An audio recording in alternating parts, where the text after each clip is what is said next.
We do have some more potentials, and you know, when we look at where we are now in terms of the snowiest winters, check it out. We're number 3, but we only need 0.6 of an inch to get to number 2. So unless we miss completely tomorrow, we'll jump up to number 2.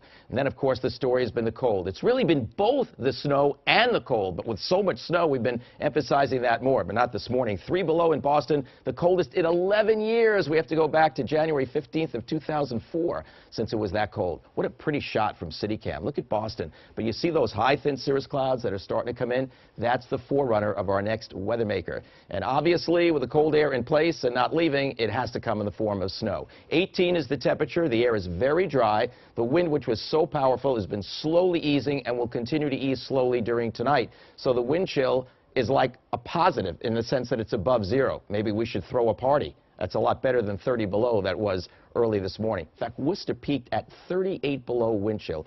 Dangerously cold weather. So it's still very cold, and while the skies are still mostly clear, especially to the north, as the winds diminish, temperatures will fall off quickly tonight. Not quite as quickly far to the south and west, where the clouds will come in a little sooner. But the idea is we still have another very cold night, but absent the powerful winds of last night.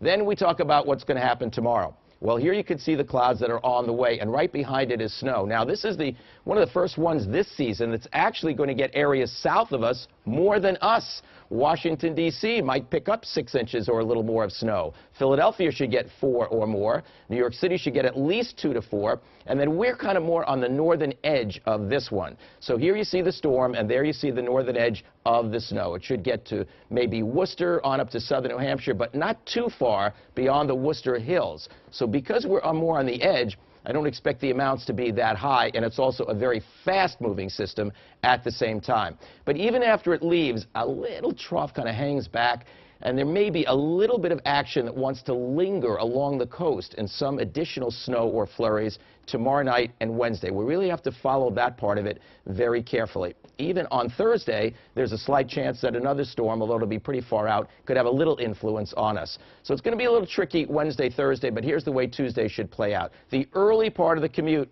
should be the best in Boston because the snow is not here yet. But by the time we get to the end of the commute, it probably is breaking out and then rapidly overspreading the area. It's right around the lunchtime hour tomorrow that the peak of this little system will be here. Notice the brighter purples indicate the steadier snow on the coast and especially down to southeastern Mass and the Cape. And do you see the bands suddenly coming in this way tomorrow night? There may be a little ocean effect for Cape Ann, Boston, and the South Shore tomorrow night that may linger the snow along the coast, possibly even on Tuesday, rather even into Wednesday. So we have to follow that. But what I'm showing you in terms of the amounts of snow is what I expect through the daylight hours of tomorrow. Anywhere from a coating to 1 inch or 2 north and west of Boston, but from Boston south and east, anywhere from 2 to 4, from Plymouth south and east, anywhere from 3 to 5. And remember, coastal areas may be adding some to that overnight tomorrow night.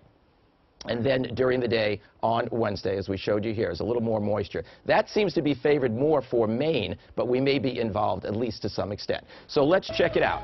Now, the cold is going to be with us all week, and it will be bitter again during the later week period. So that's for sure. We have no way around that one. However, as we look beyond that, I think we'll see a slight temperature moderation begin over the weekend. The big question is, will there be some moisture accompanying that on Sunday? There is some possibility of that, but I think that whole situation is very, very sketchy, uncertain as of now.